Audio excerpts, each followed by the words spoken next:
제목을 진실한 공동체라는 제목으로 이렇게 말씀 나누도록 하겠습니다. 청년 시절에 남자와 여자, 형제와 자매가 만나서 이제 결혼을 했어요. 결혼을 할 때는 둘이었는데 살다 보니까 아이가 태어나서 셋이 되고 또 넷이 됐습니다. 아이가 생겨나니까 전혀 다른 세상이 펼쳐지게 되죠. 둘만 있을 때는 그냥 둘만 살면 되는데 아기가 생겨나니까 그 아기가 너무 사랑스러우면서도 그 아이 때문에 너무 힘들어했던 시간들이 부모에게는 있습니다. 힘들어했다는 것은 단순히 뭐 육체적으로 정서적으로 힘든 것도 물론 있지만 그 아이가 너무 사랑스러운데 이렇게 하면 안 되는데 하는 곳으로 자꾸 가려고 할 때 이렇게 하면 다쳐 큰일 나는데 그런 마음으로 아이를 바라보는 것이 굉장히 부모로서 어렵습니다. 그래서 다치지 않기 위해서 혹은 다칠까봐 보호하느라 많은 에너지를 써요. 약 먹이고 옷 입히고 씻기고 먹이고 달려가지 못하도록 잡고 들쳐매고 그렇게 아이를 바라보는 심정이 마치 하나님께서 이 세상을 짠 하고 만들고 나서 말씀으로 세상을 만들고 나서 그 세상을 바라보는 심정이지 않았을까라고 생각을 해봤어요. 하나님이 그런 마음으로 부모의 마음으로 이 세상에 창조된 세계를 이렇게 바라보고 있는 거예요. 이렇게 살면 안 되는데 인간이 이렇게 하면 큰일 나는데 그래서 그 인간을 보호하고 피조 세계를 지키기 위해서 선악과도 만들고 아담에게 하와라는 아내도 허락해주고 명령도 사명도 주고 할 일도 주고 그걸 통해서 피조 세계가 망가지는 것을 이렇게 보호하고 막고 있었다. 그런 마음이 그런 감정이 부모의 마음이고 또 하나님의 마음이었을 것이다 생각을 했습니다. 우리가 생각할 때 하나님은 세상을 만들고 나서 전지전능하신 분이니까 전지 모든 걸 다 알아. 전능 모든 걸 다 할 수 있는 능력이 있는 분. 마치 오늘날 AI에게 물어보면 다 대답해주고 양자 컴퓨터 같은 퍼펙트한 존재의 그런 인공지능 그런 존재보다 더 뛰어난 분이라고 우리는 하나님을 생각해요. 피도 눈물도 없는. 영화를 많이 봐가지고 결국 악당은 패배하고 능력 있는 선은 승리하는 것처럼 하나님도 그런 초능력자와 같은 완벽한 존재라고만 인식하다 보니 우리 하나님의 성품 중에 부모 같은 마음 같이 울어주고 같이 슬퍼해주고 막 불안해하는 게 아니라 염려하는 내 자녀를 지키기 위한 그런 염려의 그 인간적인 면모가 우리가 믿는 하나님에게도 있다라는 사실입니다. 그러다가 이제 사고가 나죠. 아이가 다쳐요. 막 피를 철철 흘려. 그러면 이제 부모의 마음은 찢어집니다. 그래서 하나님도 부모의 마음으로 이 피조 세계를 이렇게 바라보다가 사고가 났죠. 아담이 하와가 먹지 말라고 했던 선악과를 따먹는 것으로 하나님의 명령을 어기는 끔찍한 그런 죄를 짓게 됩니다.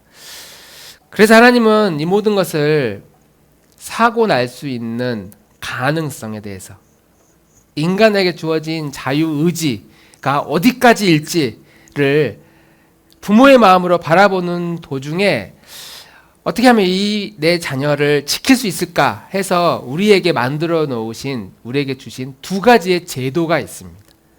두 가지의 법과 규칙을 만들어 주셨어요. 그 중에 하나가 결혼이라고 하는 제도, 혼인이라고 하는 제도이고 또 하나는 교회라고 하는 제도였습니다. 하나님이 직접 만들어 주셨어요. 결혼하는 제도를 만들어 주시고 교회라는 제도를 만드셔서 이 제도를 통해서 하나님이 만드신 이 천지창조의 세계를 지키려고 했던 것이죠. 특이한 방식으로 지키려고 하셨죠.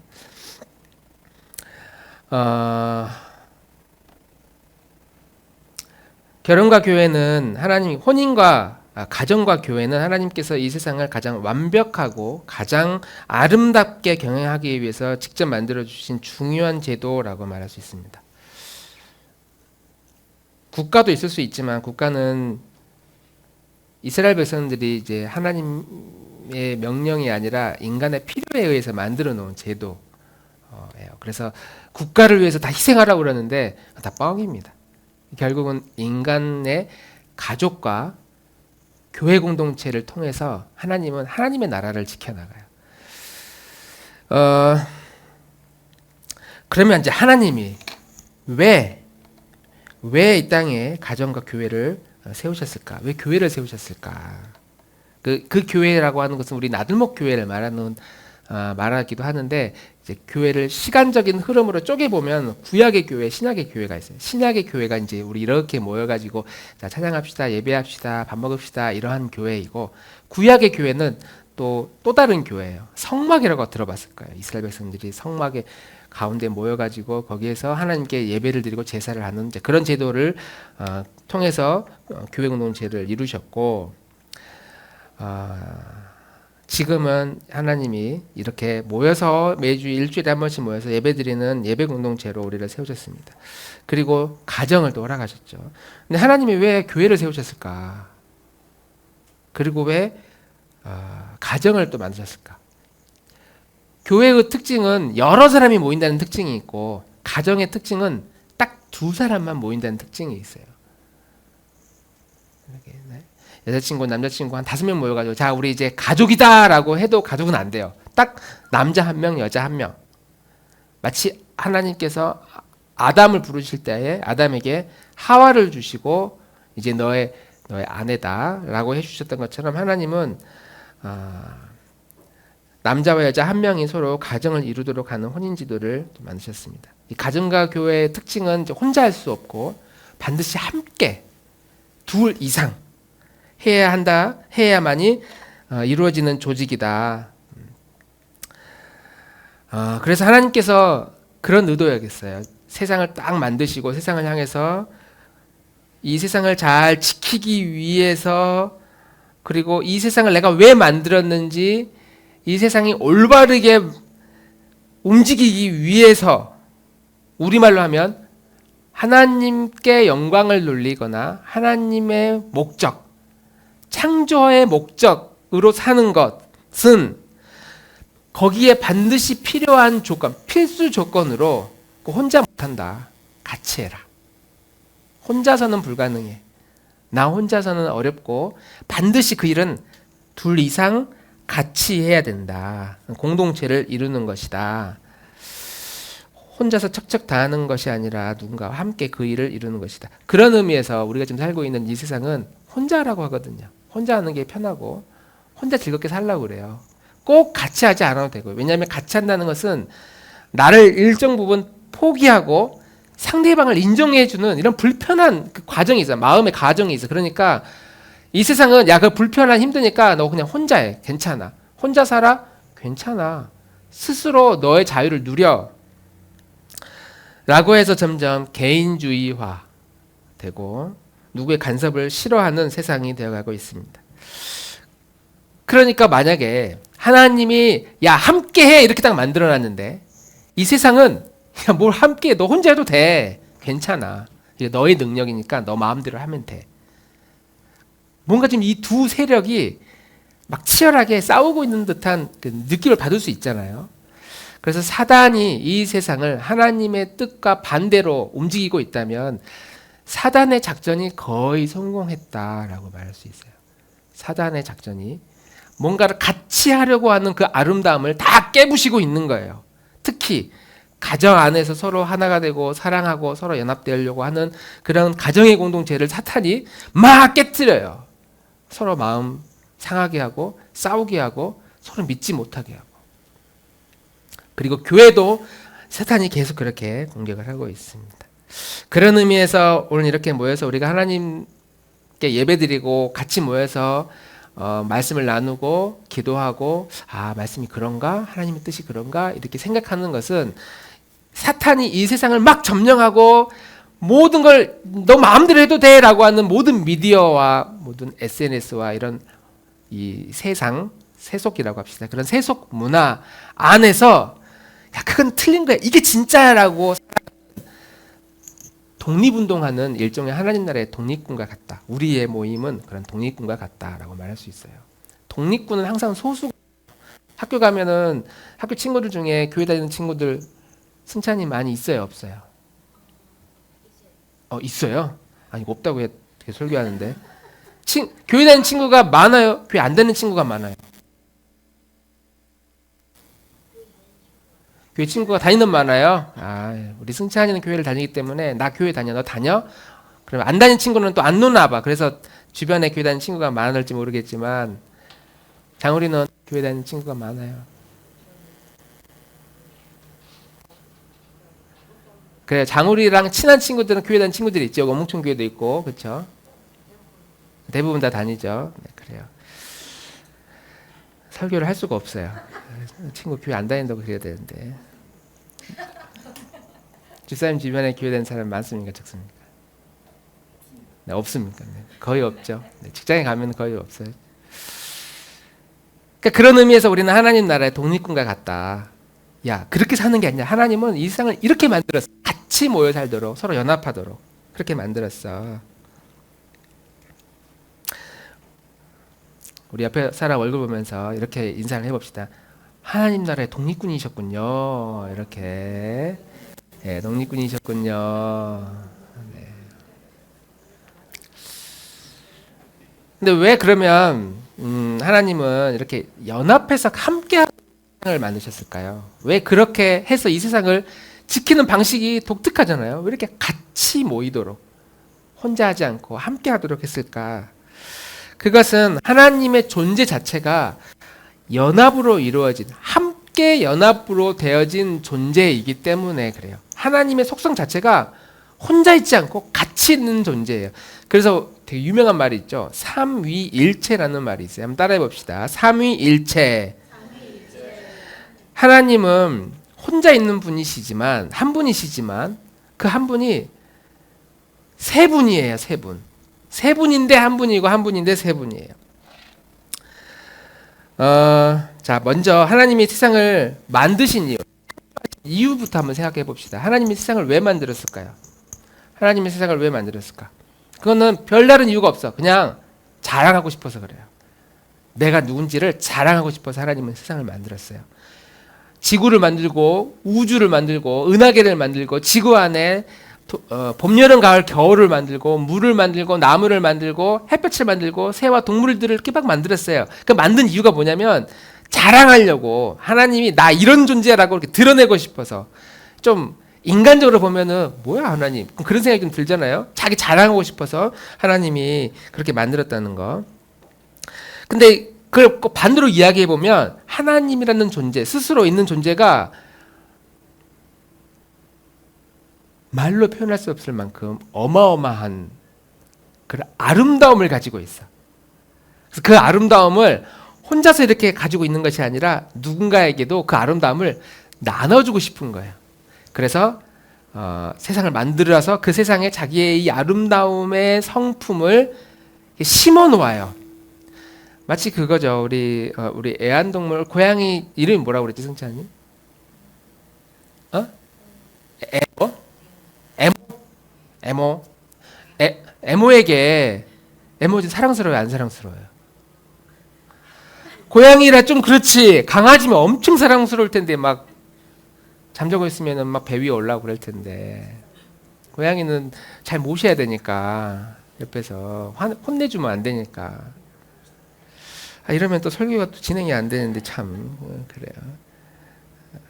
하나님이 가지고 있는 신적인 아름다움을 어떤 피조물에게 이렇게 보내서 그걸 보고 자기들끼리도 와, 너 진짜 멋있다, 아름답다라고 하고 싶고, 부모로서도 만든 존재로 창조자로서도 그 모습을 보면서 야, 진짜 너무 좋구나. 그런 마음을 하나님은 누리고 싶고 나누고 싶으셨던 거죠. 그래서 어떻게 해야 그러면 하나님의 존재를 좀 내가 이런 존재라는 것을 사람들과 이 세상의 동물과 자연 안에 가르쳐 줄 수 있을까? 어떻게 이걸 설명해 줄 수 있을까? 해서 인간에게 혹은 피조물에게 하나님의 존재의 특징을 가장 효과적으로 설명할 수 있는 방법이 연합이었어요. 연합. 서로 연합되는 그 메커니즘, 그 과정을 통해서 하나님이 이런 분이시구나를 깨달아갈 수 있도록. 그래서 인간이 인간과 사람이 서로 연합하는 거, 이게 좋게 말하면 서로 사랑에 빠지는 거예요. 좋은 친구가 생겼어. 그 친구 생각하니까 너무 좋아. 그러다가 성인이 돼서 연인이 생겼어. 사랑하는 남자, 사랑하는 여자가 생겼어. 생각만 해도 막 가슴이 두근거려. 그 사람이 나를 엄청 좋아한대. 그렇게 해서 서로 사랑하는 것으로 마음이 하나가 되는 것만으로 하나님의 가지고 있는 존재라는 분이, 하나님의 존재가 이런 분이구나. 거기에서 뭔가 좀 그 사인을 얻도록 하기 위해서 하나님이 연합하게 만드셨어요. 그러니까 사람과 사람이 서로 동거의 연합함이 얼마나 아름다운가, 시편에 나와 있는 말씀처럼 그렇게 서로 하나가 되고 연합되는 과정을 통해서 하나님은 자신의 존재와 존재의 성품을 이렇게 알려주시는 분이시다. 왜냐하면 하나님의 존재 자체가 연합으로 이루어진 분이시기 때문이다. 그래서 우리가 알고 있는 것처럼 하나님은 한 분이지만 세 분이시다. 성부 하나님, 성자 하나님, 성령 하나님, 이 세 하나님인데 세 분이 한 분이시다라고 그래요. 이거를 어떻게 이제 이해하느냐? 저도 그렇게 배웠어요. 중학교 때 삼위일체 하나님이 어떤 분인가 이렇게 배웠는데, 집에서는 우리 아빠인데 우리 아빠가 출근하면은 회사의 사장님이야. 그리고 우리 아빠가 교회 가면은 교회 목사님이야. 근데 그분은 우리 아빠야. 세 분인데 역할이 좀 다르지만 세 분인데 그분 다 한 분이야. 하나님은 이렇게 이제 표현을 했어요. 또 물이 있는데 물이 얼면 어떻게 되죠? 장우리? 얼음이 되죠. 물을 끓이면 어떻게 되죠? 수증기가 되죠. 근데 우리 고등학생, 우리 민수, 액체를 그 원소 기호로 뭐라고 하지? 좋았어. H2O. H2O예요. 얼음도 H2O고, 물도 H2O고, 수증기도 H2O예요. 그러니까 화학적으로 똑같아. 근데 형태가 달라.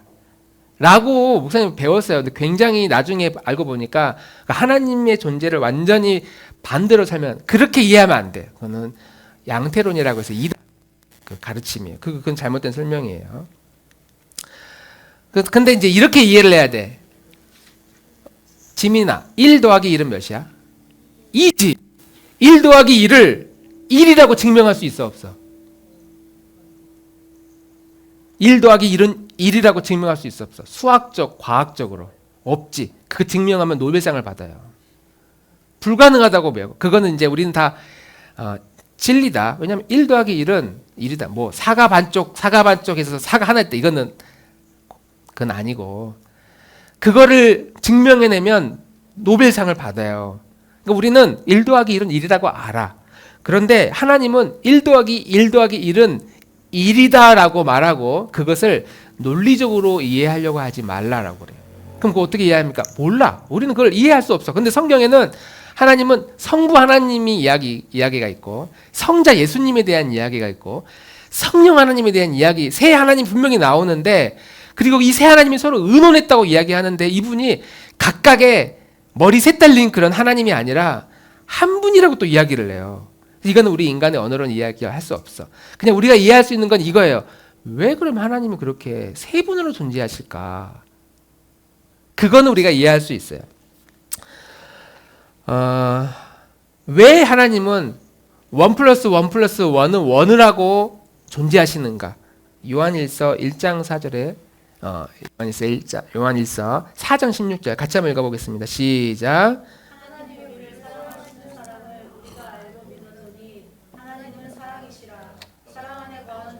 하나님에 거하고 하나님도 그의 안에 거하시느니라. 아멘. 막 거한다, 사랑한다고 그랬는데, 하나님이 우리를 사랑하는데, 하나님은 사랑이래요. God is love. 하나님은 사랑이래요. 하나님은 사랑이다. 그런데 사랑이라고 하는 개념은 단독으로 존재할 수 없잖아요. 대상이 있어야 되잖아요. 야, 난 사랑해 라고 하는 건 내가 나를 사랑한다는 거니까 그것도 대상이 나예요. 근데 대상 없이 이 사랑이라는 단어를 설명할 수 있어요? 대상 없이? 불가능해. 이건 반드시 대상이 있어야 돼. 그런데 God은 하나님은 러브래요. 러브. 하나님 스스로 사랑이라는 거예요. 대상이 없는데 어떻게 하나님이 스스로 사랑이라는 존재가 되지? 라고 할 때 우리는 하나님은 세 분으로 존재하시는 분이야. 세 하나님이야. 성부 하나님, 성자 하나님, 성령 하나님. 그런데 이 세 하나님이 이 서로 다른 대상이 서로 사랑하셔. 사랑하는데 얼마큼 사랑하느냐? 자기의 목숨을 줄 만큼 사랑해. 그리고 그 사랑을 우리는 완벽한 사랑이라고 그래요. 완벽한 사랑. 변함없는 사랑, 확실한 사랑, 불가능이 없는 사랑. 그렇게 완벽한 사랑으로 서로 사랑하는 것으로 어떻게 존재하냐면 서로 연합되어 있는 상태. 그래서 누가 봐도 성부, 성자, 성령 세 하나님인데 딱 보면 한 분처럼 보여지는, 그리고 한 분처럼 보여지는 것이 아니라 진짜 완벽한 연합되어진 사랑으로 연합한 존재를 우리는 삼위일체의 하나님을 이해할 수 있다는 거죠. 마치 결혼을 하고 부부가 서로 하나가 되면 부부는 일심 동체, 몸과 마음이 하나라고 그래요. 일심동체. 그래서 성경에는 나와 있지 않지만 부부 사이는, 우리 민수야, 부부는 몇 촌이니? 1촌. 그래, 다 그렇게 생각해. 부부는 1촌. 장하늘은 부부 엄마와 아빠는 몇 촌이야? 좋아. 하늘과 아빠는 몇 촌이니? 갑자기 촌 나오니까 몰라? 1촌. 하늘과 아빠는 1촌이에요. 그리고 아빠와 우리는 1촌이야. 그러면 하늘과 우리는 몇 촌이니? 2촌이야. 2촌. 그러면 하늘과 아빠는 1촌인데 아빠의 형, 큰아빠하고는 몇 촌이야? 2촌이야. 큰아빠의 아들과는 몇 촌이야? 그래서 3촌이야. 그게 내 큰아빠, 큰엄마, 고모, 누나, 이모의 아들, 딸이 3촌이 돼. 4촌인가요? 저 헷갈렸네. 4촌. 큰아빠가 3촌? 1촌. 1촌이고 내가 형과 2촌이죠. 맞아. 내가 설명해 놓고도 이상하네. 맞아. 내가 형과 2촌이에요. 중요한 건 부부는 0촌이에요. 0촌. 촌이 없어. 난리 났네. 난리 났어. 그래요. 하늘과 우리는 2촌이에요. 2촌. 서로 2촌 그래요. 2촌. 3촌 그러면 그러니까 2촌이 3촌 아니니까. 그러니까 부부는 하나님이 그렇게 만들어놨어요. 0촌으로. 그렇게 연합되도록. 마음과 몸이 서로 하나가 되도록. 눈만 봐도 무슨 뜻인지 서로 알아볼 정도로. 그게 세상을 창조하시고 에덴 동산을 만드시고 아담에게 하와를 부르셔서 야, 혼자 있는 것보다 함께하는 게 훨씬 아름다운 거야 하면서 아내를 주셔서 가정을 이루게 하시고, 그렇게 죄를 짓기 전에 모습이, 창조된 부부의 모습이 눈만 보아도 서로 무슨 의미인지, 무슨 뜻인지, 무슨 마음인지 알아볼 수 있는 그렇게 사랑스러운 관계, 그리고 그렇게 보기만 해도 너무 좋은 그런 관계를 통해서 하나님도 저런 존재이시구나, 그리고 그 하나님도 우리를 그렇게 바라보고 계시는구나, 보기만 해도 너무나 아름답고 소중한 존재, 그게 여기 모여있는 우리들의 모습이다라고 하는 것이죠. 그래서 새 하나님이지만 사랑으로 완벽하게 연합되어 있는, 그래서 한 분이 되신 분, 그래서 성부 하나님은 성자 성령 하나님을 너무 뜨겁게 사랑하시고, 성자 예수님은 성부 성령님을 뜨겁게 사랑하고, 성령 하나님도 성부 하나님 성자 예수님을 뜨겁게 사랑해서 서로 사랑으로 완벽히 연합되어 있는 그런 상태, 그런 존재의 상태를 이 세상을 만들어 가지고 이 세상에게 야, 이렇게 연합돼서 서로 사랑하는 관계가 얼마나 아름다운지 너희도 좀 맛봐봐 하면서 이 세상을 향해 공동체를 만드셨어요. 교회를 만드시고 가정을 만드시고, 근데 그 가정에 서로 연합하고 가정에서 서로 하나 되어가고 공동체, 교회 공동체가 서로 하나가 되어지는 것을 통해서 하나님은 그 연합의 기쁨이 얼마나 아름다운가를 우리에게 보여주고 싶으셨다는 것입니다. 그런 구절이 성경에 굉장히 많이 나와 있어요. 연합하고 하나가 되는 것이 굉장히 많이 있어요. 에베소서 4장 3절 같이 한번 읽어봅시다. 맨 위에 시작. 평안에 매는 줄로 성령이 하나 되게 하신 것을 힘써 지키라. 그 다음 보라 형제가 연합하여 동거함이 어찌 그리 선하고 아름다운고. 12, 13절 몸은 하나이지만 많은 지체가 있고 몸의 지체는 많지만 그들이 모두 한 몸이듯이 그리스도도 그러하십니다. 우리는 유대 사람이든지 그리스 사람이든지 종이든지 자유인이든지 모두 한 성령으로 세례를 받아서 한 몸이 되었고 모두 한 성령을 마시게 되었습니다. 오늘 읽은 오늘 구절이죠. 21절 시작. 아버지께서 내 안에 내가 아버지 안에 있는 것 같이 그들도 다 하나가 되어 우리 안에 있게 하사. 이외에도 무궁무진하게 많아요. 끊임없이 서로 하나가 되는 것이 얼마나 아름다운가, 그리고 하나가 되기 위해서 무엇이 필요한가, 하나 되지 못하게 방해하는 것들이 무엇인가. 그래서 교회와 가정의 가장 중요한 가치는 서로 사랑하는 것인데, 왜 사랑하느냐? 그 사랑을 통해서 서로 연합하는 것. 사랑이 목적이 아니라 사랑을 통해서 결국은 하나가 되고 연합하는 것이다 라고 말할 수 있습니다. 교회의 가장 중요한 가치도 사랑으로 서로 하나가 되는 것이고, 가정의 가장 중요한 가치도 사랑으로 가장 중요한 것입니다. 그래서 교회와 가정에서 제일 많이 해야 될 건 뭐냐면 사랑하는 거예요. 사랑을 어떻게 합니까? 그 사랑을 그냥 연습해 보는 거예요. 그냥 우리끼리 모여가지고 먹을 것도 싸워가지고 밥도 줘보고 선물도 줘보고 고맙다는 마음도 표현하고 같이 막 여행도 다니고 그러면서 사람이 사람을 어떻게 사랑하는가를 이렇게 연습하는 거예요. 교회 공동체를 통해서 사랑을 배우고 사랑을 실천하는 거. 사랑의 표현을 서투는 우리들에게 서로가 서로를 도와주는 거예요. 이렇게 사랑해야 돼. 저렇게 사랑해야 돼. 그러면 이제 오늘 우리 주제에 이제 다 다뤘어요. 주제. 그러면 진실한 공동체는 이 사랑과 어떤 의미가 있느냐, 어떤 관계가 있느냐? 서로 사랑하기 위해서 가장 필요한 게 무엇인가를 이제 말씀하고 있습니다. 요한일서 3장 18절 19절 같이 한번 읽어보겠습니다. 시작. 자녀된 이 여러분,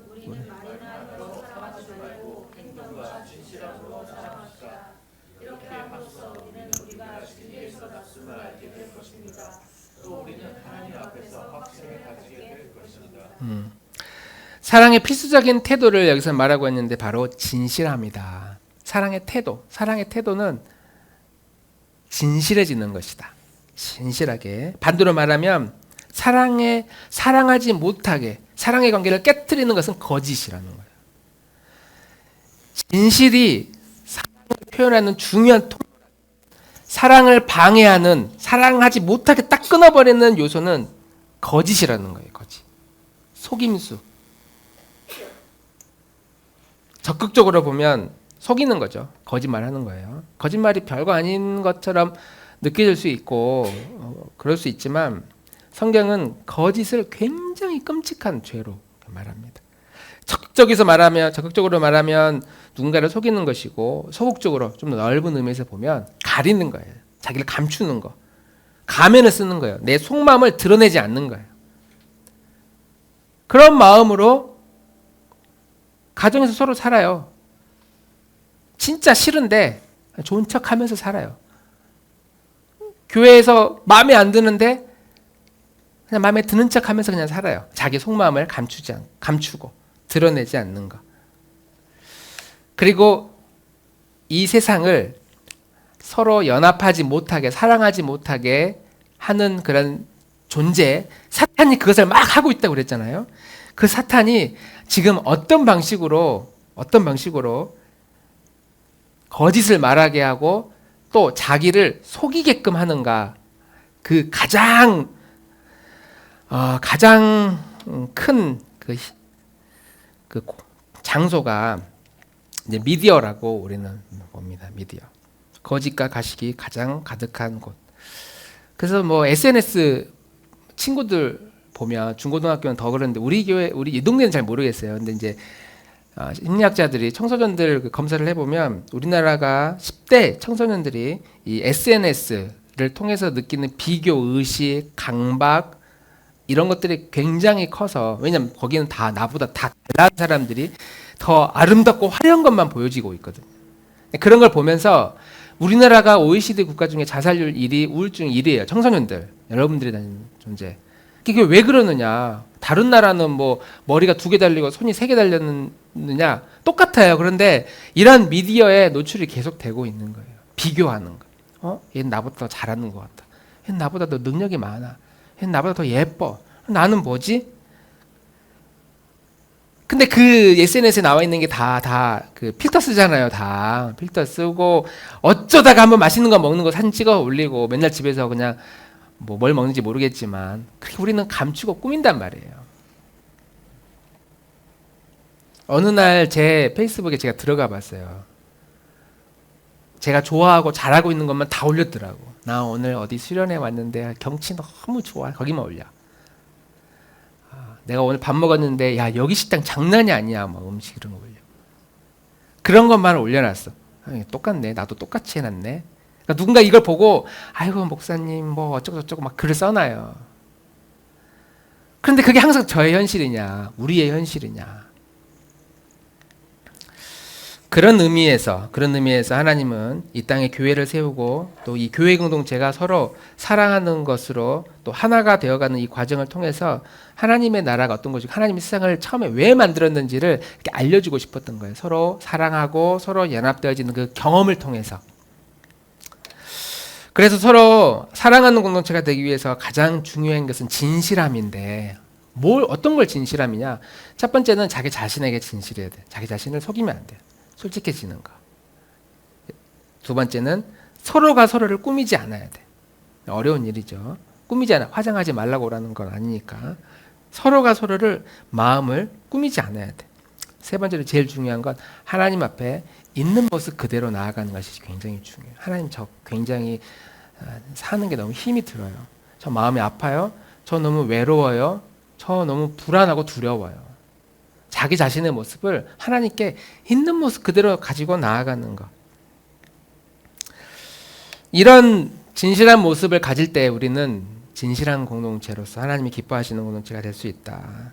그리고 이렇게 자기가 진실해져 봐야지. 오늘부터 있는 모습 그대로 다 말해봐야지. 그래서 엄마한테, 아빠한테, 친구한테 솔직한 감정 다 드러내. 바로 싸움 나죠.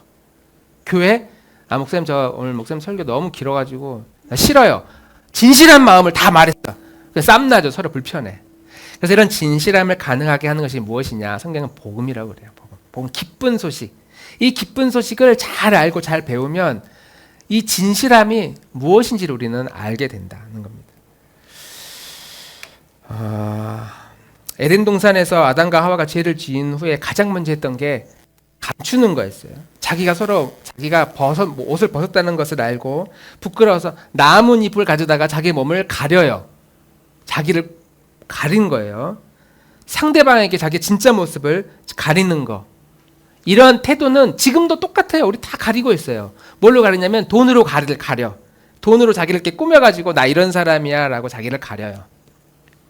어떤 사람은 권력과 명예를 딱 가지고 있어가지고 그걸로 진짜 자기 모습을 딱 가려요. 나 이렇게 대단한 사람이야. 나 이런 권력자야. 그 권력을 얻기 위해서 S대 막 들어가려고 해요. 어떤 사람은 외모를 완벽하게 꾸며요. 필터를 꾸미든지 돈을 쓰든지 해가지고 외모를 꾸며서 자기의 진짜 모습을 가립니다. 돈으로 자기를 포장합니다. 어떤 사람은 사람들의 인정으로, 사람들의 평판으로, 좋은 평판과 인정받는 것으로 진짜 자기 자신을 꾸며요.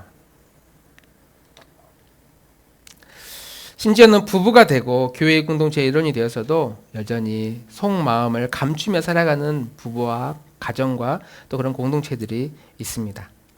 성경은 그런 우리들에게 하나님은 덮고 있는 위선과 가식을 다 벗어버리라. 그리고 자기 자신을 있는 모습 그대로 인정하고 자기를 용납하고 너의 모습 그대로 소중한 존재야. 가치 있어. 괜찮아. 그리고 나뿐만 아니라 너도 괜찮은 존재야. 너도 하나님 안에서 하나님의 큰 사랑을 받는 하나님의 계획 안에 있는 존재야. 그리고 그렇게 공동체를 세워나가는 것. 가정과 교회 안에서 그렇게 자기를 용납하고 서로가 서로를 바라보는 것. 그렇게 말할 때에 복음은 우리 안에 있는 두려움을 두려움을 사라지게 만든다. 진실해지면 진짜의 모습이 들킬까봐 두려웠거든요. 근데 그 두려움을 사라지게 해준다는 거예요. 복음은. 나들목 공동체가 하나님의 사랑의 이 풍성함을 서로 복음 안에서 진실해지는 것으로 그렇게 사랑을 배우고 사랑을 가르치고 그렇게 나아갈 때에 하나님이 세상을 딱 창조한 다음에 와 진짜 좋다라고 하는 그 감탄을 우리 나들목 교회와 또 우리 각 가정을 보면서 야 진짜 너희를 이렇게 사랑하는구나. 나 너무 좋다. 그런 아버지 하나님의 마음을 우리가 즐거워하고 또 그 하나님을 누리는 우리 나들목 공동체가 되기를 주님 이름으로 축복합니다.